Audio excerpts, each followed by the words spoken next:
na panggigipit ni Harry Roque ang pagpapaaresto sa kanya ng korte sa kasong qualified human trafficking. Naku, wanted.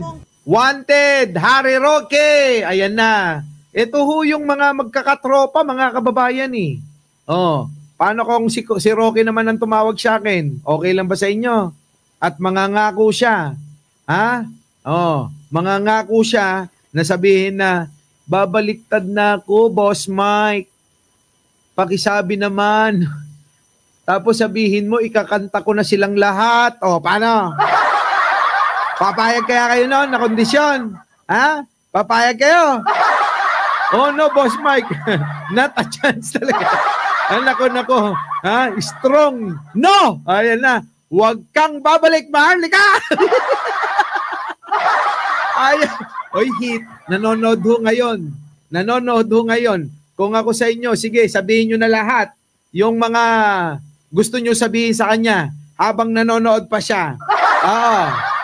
Gusto nyo, kausapin ko, paakyatin ko rito. Paakyatin ko?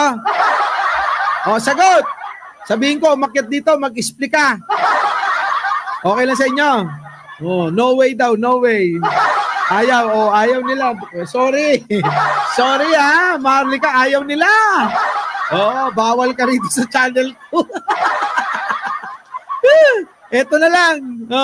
Ito na lang si Roque, pasok, Roque. Ano naman problema sa'yo? Wanted Harry Roque ka na ngayon.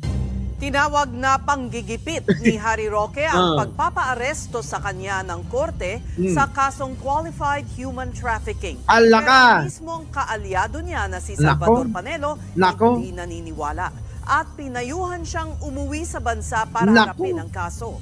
Nasa front line. Ayan, mga kababayan, kita nyo, pinaaresto na nga yan. Paano nga ito kung ito ang tumawag sa akin at sabihin, Boss Mike, itulay mo ako. Sige na please. Kung nagawa mo kay Pebbles, mas malala yun sa akin Diba? Sa akin gawin mo rin. Please. Paano yun, mga kababayan? Grabe, galit na galit sila. Tama, papasukin mo. Boss Mike, at murahin namin. Grabe.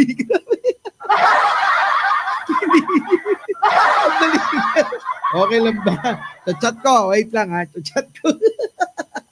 Akyat ka raw, pero okay lang ba sa'yo murahin kanila? Yan, nasasabihin ko Wait lang.